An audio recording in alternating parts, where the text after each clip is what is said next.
What's up, guys? Welcome back to another episode of the Pickleball Connection podcast. I'm Barrett. And I'm Danea. And we're super excited to have you guys come along with us for today's episode, where we cruise the news and talk about some of the latest pickleball drama, as well as some controversial rec night topics. Always love those. But without further ado, let's kind of hop into it.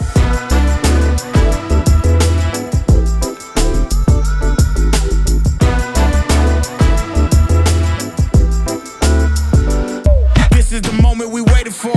Everything you want is right here. We gon' give them what they came for. We gon' take it up from last year. Watch the game change. Watch the game change. Watch the game change. Watch the game change. Yeah.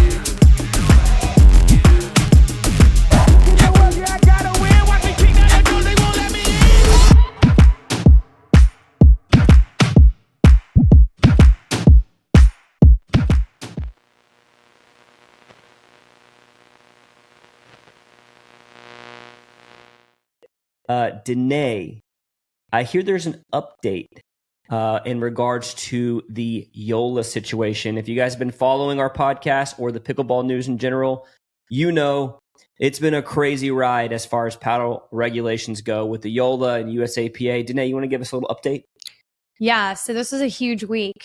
So if you guys aren't really familiar with what's been happening, on May 16th, the USA Pickleball, which is the governing body, or I should say one of the governing bodies at this point, one of the governing bodies of pickleball, delisted all the Gen 3, so the newest release of Yola paddles. This happened May 16th. So players that were doing events sanctioned under the USA Pickleball umbrella were not allowed to basically use Gen 3 Yolas. And what was interesting was we kind of got two separate reasons why. USA Pickleball basically said, hey, the paddles that they submitted to get cleared are not the paddles that are actually out on the market and being sold. While Yola responded to that and they said, actually, it's just an admin error. Yeah. We just messed something up administratively. Things are going to get worked out. Yola then said, materially, we used the same things that were approved back in September 2023. And basically, Yola was like, we're not worried about it. It's going to all turn out. Just an error. Just an admin error. Yep. Just an admin error. Well, just this past June 4th, USA Pickleball came out with an official statement with an update on kind of the paddles. So they said that they confirmed that the paddles that Yola had to resubmit for testing, so Yola had to go back and resubmit paddles, are not the same that they did submit, and they are past regulation. So they are officially delisted from the US. They didn't pass regulation. They didn't pass regulation. Right. So they are basically illegal to play with any Gen 3 Yola for USAPA sanctioned events. Right. So it was kind of a second go around here. So not just an admin error. Yeah. They thought it was going to be resolved. However, even on the second go around with trying to get these paddles passed or approved to clear up the error, clearly there was still something wrong. They were still past the standards. Yes. So what have you heard Yola is doing kind of in response to this? So Yola came back and said something along the lines of, like, we're really saddened to hear this. We still stand by the fact that we believe that the materials are the same that should have been cleared. They did, to my knowledge, and you can correct me if I'm wrong, but I do believe that they are offering full refunds to anyone that purchased from, I want to say, April until May. If you purchase Gen 3 Yola, I think that they're offering full refunds. I want to say that. Yes, they did release that they are offering full refunds. I've actually talked to some local players that have the paddles, and I was like, are you getting your money back? Wait, I'm so curious. And a couple of them said, like, no, I'm not sending this thing back. Like, I'm going to be that guy. And I thought that was interesting. Like, I don't know if I could be that guy, like knowing I'm playing with an illegal paddle, but I'm like, I don't know, maybe these will become relics or collector's items or something. I don't know. I've talked to other people who were absolutely like, yes, I'm getting my money back. But I'm wondering with the influx of customer service orders and returns, like how easy is this going to be? Like, are they going to require you to like send it back and then they're going to credit you like the money, or are they going to give you store credit? Like, I don't know. It's an interesting deal. It was funny. Another guy I was playing with actually last night, he has a Gen 2 Yola paddle, but it kind of has like tape around the edge and it kind of makes it look like a Gen 3. And everybody was like, that's an illegal paddle. That's an illegal paddle. Like, he was getting called out and he was like, guys, it's a Gen 2, like chill. So it's like affecting even non-Gen 3ers out there, like suffering on the rec night courts. And I think that even for the foreseeable future, like what do you do if you see one of these at a rec night? Like, are you calling it out? So that's what's really interesting.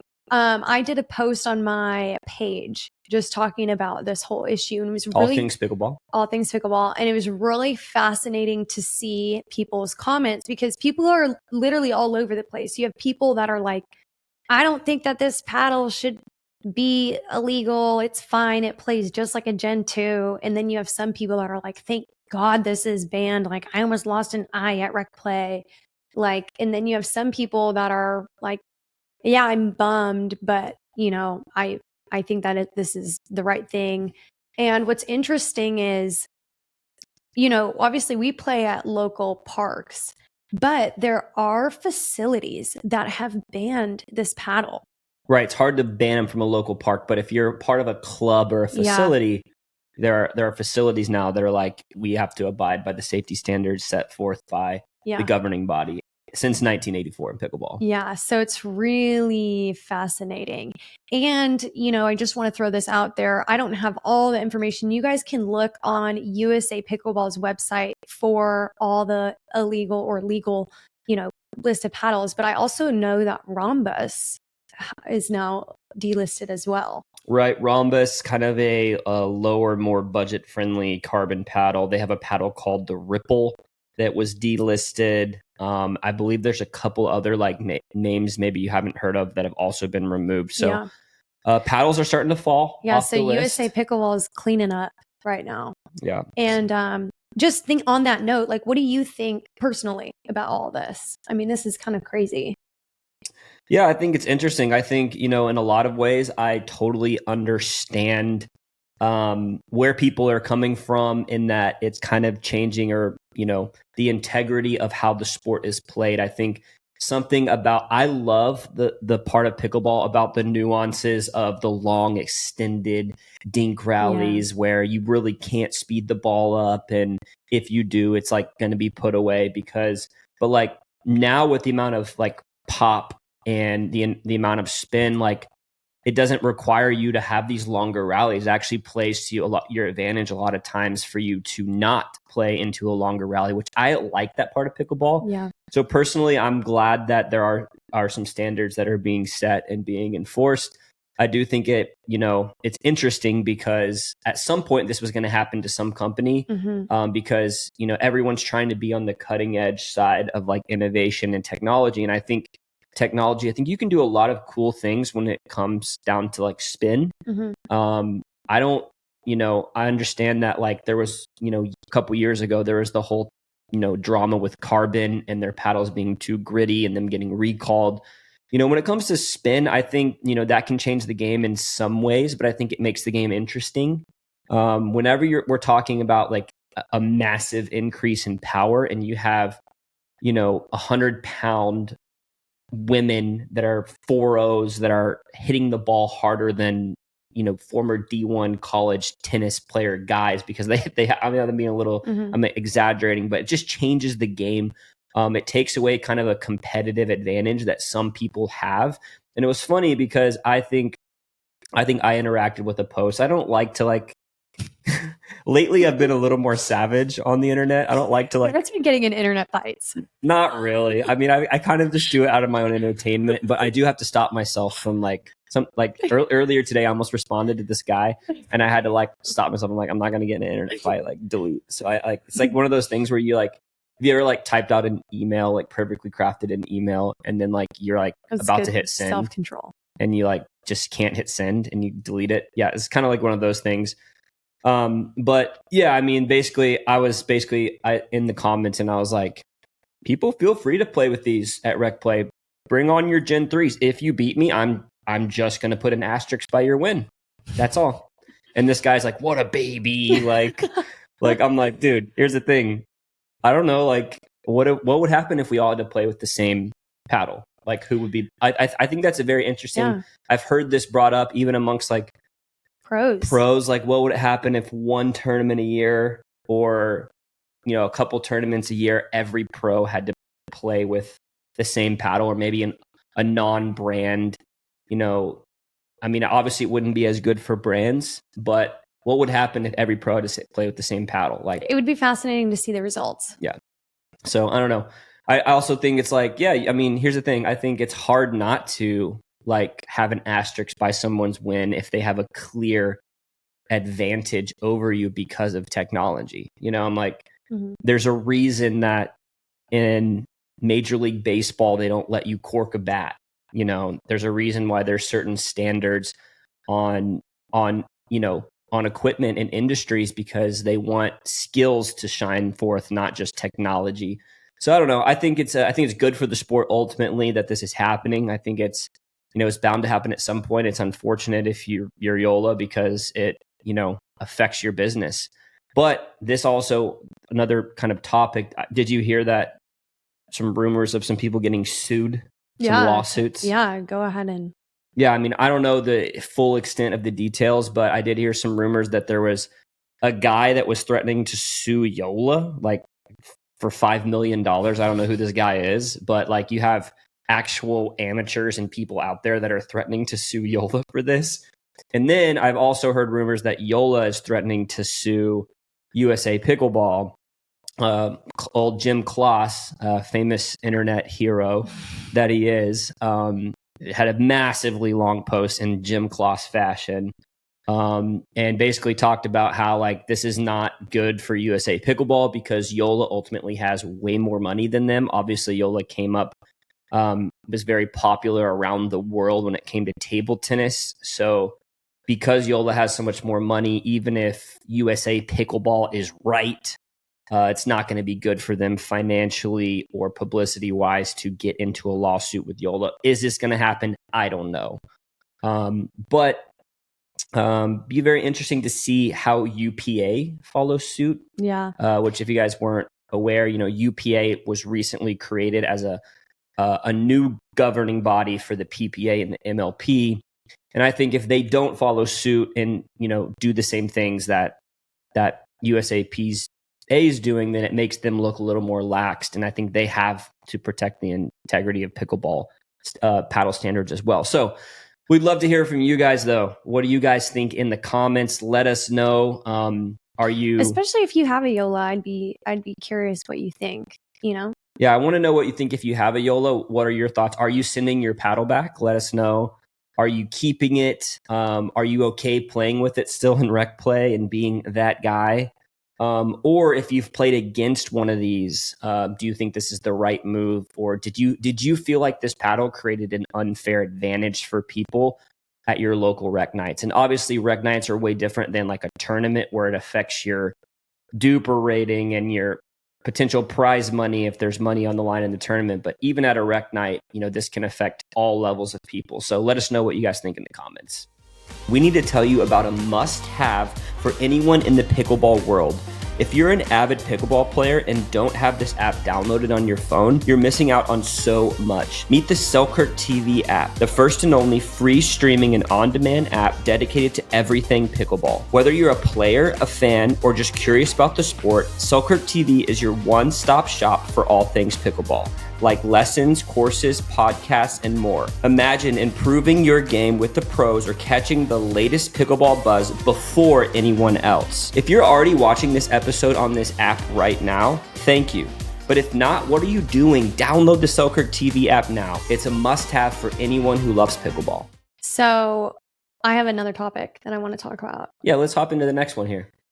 So this is if you've ever played a tournament, and I'm not talking about like a local tournament, I'm talking about like a bigger one. Think your PPA, APP.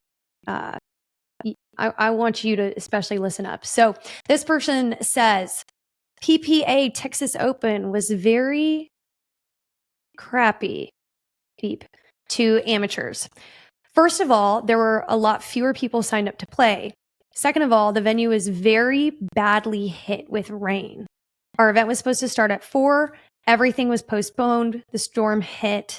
And around 5, they completely canceled our event. All the other courts were devoted to the pros. A lot of money was spent on travel. Time was taken off work. This guy's talking about himself. Plus, the event itself cost me a lot of money. There are many indoor options in DFW, Dallas-Fort Worth, and PPA in the past have gone off-site to complete amateur games, but it seems like the priority was just given to the pros. Knowing that these events can be affected by weather, why haven't they created alternate plans? I think the organizers are not great. And then he goes on to say, I've had better experiences at other tournaments. And then it ends it. This is the PG version. And then ends, I know I'm giving PG. And then it ends with also no swag bag. So, what do you think? I think if this guy would have gotten a swag bag, he'd be way more chill. Way happier. No, I mean, I hear the pain. I hear, this guy's paid a bunch of money. If you haven't played in a PPA or even an APP event, you're dropping some coin just on registration fees alone. I know the last tournament we played in one event. I think it cost us $175 each, and that was just registration. So take out travel, place lodging, to stay, food. All of that.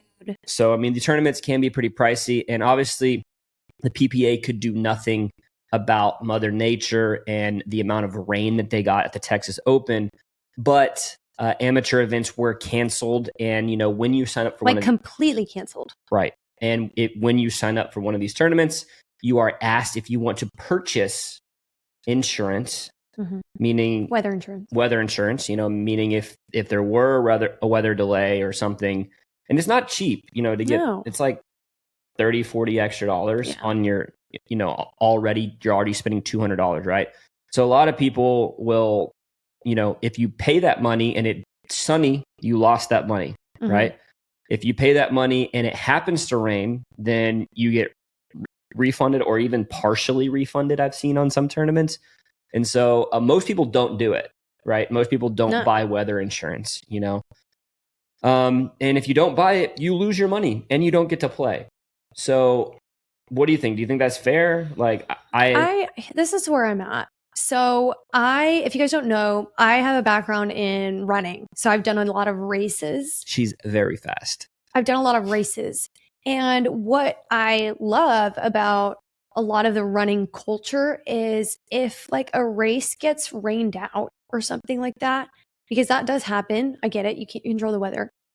What they do is they'll actually if they don't refund you, which I don't think I've ever gotten refunded, but I've always gotten a free registration for the next year's tournament. That's how they do it. At least the races that I've done in the past. Oh, so for next year's tournament, it's not like you got refunded, but if you want to play next year. Correct. It's not like I got refunded, but I get a free entry to next year's race. And I always appreciated that as a participant because it's a bummer. You realize you can't control the weather. It's fine. So I actually, and that kept me, I would say, quote unquote, loyal to those race organizations because, they were really cool about it. What's interesting, obviously a race, you can't really run long distance indoors. But with pickleball, there actually is a good amount of indoor facilities. So I get what this guy's saying in the sense of why didn't they have a contingency plan, Yeah. And I think that to kind of their point, PPA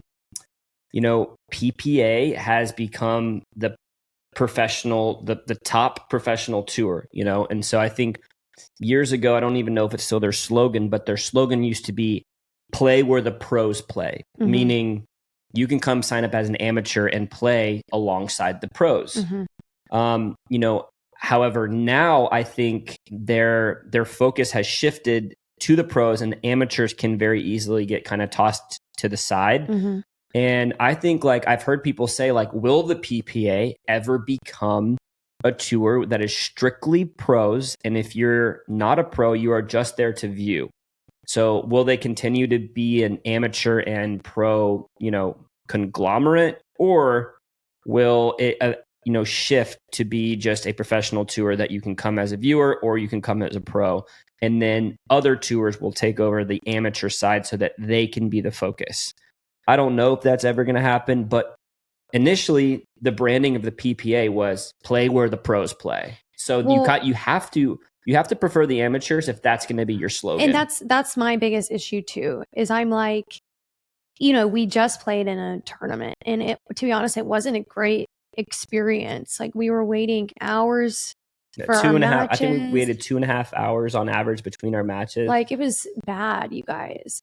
And obviously we love playing and we're super competitive. We love tournaments, but at some point I'm like, these tournaments have to like make a better experience for amateurs.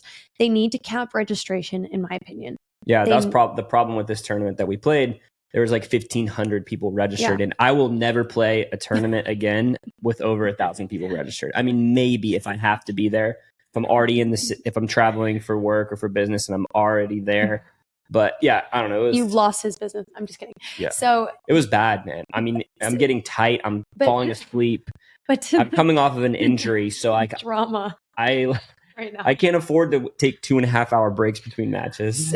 Okay, this is turning into like a therapy session. I'm venting a little bit. So basically, I understand. I guess what I'm saying is I'm with this guy or whoever posted this, because I realize and I recognize that these bigger tournaments aren't creating a really great experience for amateurs, which is such a bummer because, you know, to be honest, that's a lot of money that we're paying to go participate in this. You know, like you said, you do travel. If you take off work, lodging, paying for the tournament, and then showing up and not getting to play, like, I would be devastated. Yeah, I can hear that this guy was he has every right to be upset. So I wish, like, if I was, you know, if I could pull strings for the PPA, I wish that we could do something like you either get like half your registration back, or, you know. Yeah, and here's the thing. I also like, if you guys have a plan for rain. I don't know. If you guys are listening, like, if you've never played in one of these tournaments, they are fun in a lot of ways. You know, you get to see the pros play. You get to play it. There's a cool atmosphere. If you've never played in a big tournament, you should go do it. I'm not trying to steer you away from it. I just think that the problem, like you mentioned, has to do with them not capping the number of players that you can register. Well, and this isn't even about the number of players. This is a rain plan. Like, they didn't even have a rain plan. Right, I know, but I think that where they're pointed is, unfortunately, what it looks like to people is we're out to make money and we're out to care about the pros, and that we're going to let as many people register, and we're going to take as many registration fees as we need to, even because we have to protect our baby, which is the pro tour. And so you just have to be aware, if you're signing up for a tournament, is there a refund policy? Guys, let us know in the comments. Have you experienced this before? Have you experienced signing up for a tournament and later finding that it was canceled and you didn't get your money back? Or do you know people that have had poor experiences? Or do you know people that have really good experiences at tournaments, and what tournaments were those? Yeah. Yeah, I would love to hear in the comments too, like, what do you think that a bigger tournament tour should do? Like, what are suggestions you have? Like, I'd be really curious. Go ahead and comment those. Because I get it. It does take a lot to run one of these. 1,000%.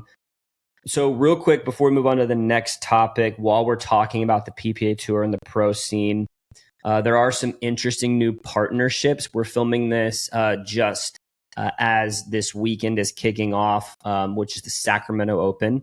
Another side note, it's like supposed to be over 100 degrees this weekend at the tournament.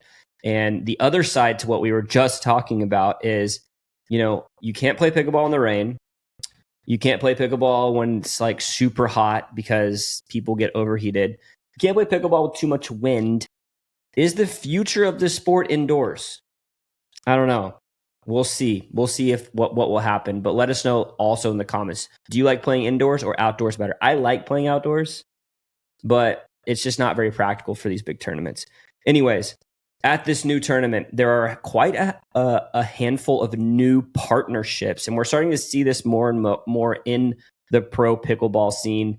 But one in particular, top player in the world, Ben Johns, is going to be teaming up with James Ignatowicz. This is a first-time partnership. Ben normally plays with his brother, Colin.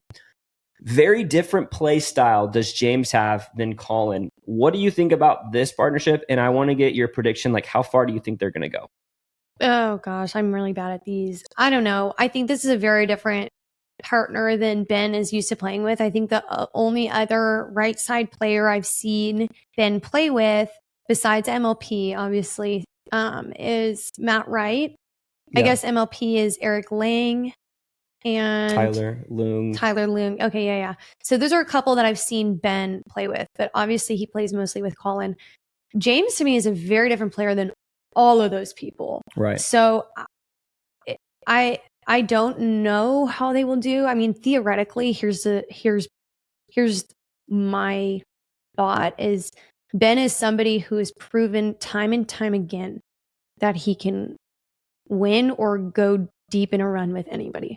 Right. Again. Right. Other partners maybe not have not Eric, proved it, but yeah, he's proved Eric it. Lang, Tyler, they won MLP, so I guess all I'm saying is Ben is somebody who has proven in the past that he can win with a lot of people. So theoretically, even though I feel like James is very different from his past partners, I feel like they will do well. I feel like they'll go deep and possibly into the final.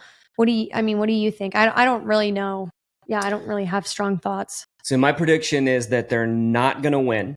Okay. They're going to make it. They're either going to get taken out in the semis or they're going to make it to the finals and lose. Okay. That's what I think. I think J-Dub and Dylan, I think, could potentially get their fourth title in a row. Okay. And there's also some other interesting partnerships, Riley Newman and Gabe Tardio. I'm excited about that. I think Gabe is just a right side monster. I'm also super excited to see Jack Sock play with Thomas Wilson. I've been saying that from the beginning. They need to play together. think that they will play well. You know who else I think will do sneaky well? Who's that? Is Fed and Hayden. Oh yeah, that's an interesting. I think that's like a pretty fiery team. So I think that there's enough like really good teams there. I think Tyson's playing with Deckel again. There's enough really good teams there where I don't know if James and Ben are going to do it on their. Will I be surprised if they win? No, but I'm. My guess is they're going to get beat in the semifinals. But if they end up winning, what will this do with Colin? Because Ben and Colin haven't been having the most success, and if James and Ben come in and win this one, like I don't know. I think Ben's committed to Colin, but we'll see what does that do because they haven't had a lot of success lately. Would love to hear in the comments what you think of some of the partnerships that are happening. Okay. Anything more? Do you want to go on to the next one? Let's do the next one. Okay, cool. So question for you. Talk to me. I came across this post online. Okay. And basically, this person was talking about Bluetooth speakers. I know it's random, but Bluetooth speakers at Rec Play. Okay. So basically, this forum post, I believe, was on the Pickleball Forum Facebook page. So basically, in this post, somebody says, "What do you think about people bringing out Bluetooth speakers to blast music at Rec Play?" And I was shocked because this post had been up for 2 hours. There was almost 200 comments, and pretty much everybody was split right down the middle. Really? Half the people were like, no music, it distracts me, I can't play with music. And other people were like, I love it, bring it on. What do you think about blasting music at Open Rec Play? I love the music at Rec Play. I think it's so fun. Where we play is we play at Crescent Lake, and Crescent Lake I feel like is known for like the vibes. They bring literally this huge speaker. It's massive. Like the bass is just bumping and music's really loud. And I personally I love it. I think it just sets the tone. I think it sets the vibe. I think it's just really fun. Even, other places that we play, like I remember when we lived in Texas, there was always music, it was like, but that was like very different. That was like 70s music, which I also loved. That's like my freaking era. Yeah, I was gonna ask you like what type of music. My freaking era. I love 70s. But yeah, I guess I'm a big fan of music at Rec Play, if you can't tell. Yeah, I love it too. Honestly, Yeah, I was just kind of shocked to see people in the comments. Like, I'm shocked that people don't like it. there was like it was pretty 50-50. What were they saying that they didn't like about it? People were saying like comments like, if you want to play music, set up your own games. Don't do it at rec night. It distracts me. It's annoying. Oh. Like, I think people just, I was shocked. There's a lot, because I'm down for it. But there's a lot of people that were like, you shouldn't be playing your music. You should reserve that for private games. So anyways, I'm curious at what you guys think. Do you guys have a problem with people blasting music at rec play? Yeah, I guess that's a great question. That's pretty shocking to me that it's 50-50, because I would have assumed that most people wouldn't have a problem with it. But I mean, I'll go back and check. But like I said, when I looked at this, it was up for post had happened 2 hours previous. There was about 170 comments, and it was pretty 50-50. Yeah. Well, it's interesting. I think of like pickup basketball. I mean, okay, you don't really play music at pickup basketball, or like I'm trying to think of other sports like soccer. I you don't absolutely play music at pickup basketball. Oh, really? Yeah. Maybe not. Yeah. I mean, or like soccer. It depends. When I used to go up to like the rec center in college and play, like there wasn't music playing, but like if I were to go play with some boys, we're Okay, so it's pretty normal. I think so. Yeah. But I'm also not the guy to like bring the music. I don't either. I don't either. But so I'm there for it if you have it. Like, you have a great. But I'm not gonna like go out of my way to like. I'm not gonna roll out like a big. We need to bring our speaker more when we drill. We should do it. Yeah. This is inspiring. You can tell where we stand. Again, we want to know, where do you guys stand when it comes to blasting music at rec play? Does that need to be reserved for private games, or is that cool with you? And if you do, what's your music? What's your music? Yeah. What's honestly, your genre? Somebody, if you want to be an absolute hero, put your pickleball playlist in the comments below, and I will go give it a shot. Yeah. I'll go see how I play with it. I'm into that. Yeah. I saw a post one time where it was like some of the pro players were sharing like their favorite pre-game songs. I remember when I used to be in like sports in like high school, I used to like have my like noise canceling headphones and like my pre-game like playlist, but I haven't done that in a long time. But I feel like if I was a professional pickleball player, I could get behind that. Anyways, guys, let us know in the comments what you think. Guys, we did not have any questions come in. We had a lot of very interesting comments on our last video. If you haven't watched our previous episode, go back and watch it. There's some drama. We talk about, lobbing elderly people. Is that okay? Is that not? We talk about, some more of the paddle controversy. So go back and watch our last episode. But no questions, guys. If you have a question you want us to answer next time, please put it in the comments below and we will do our best to get to it. But other than that, I think that's all we got. Guys, thanks so much for joining us, and we'll see you on the next episode of the Pickleball Connection.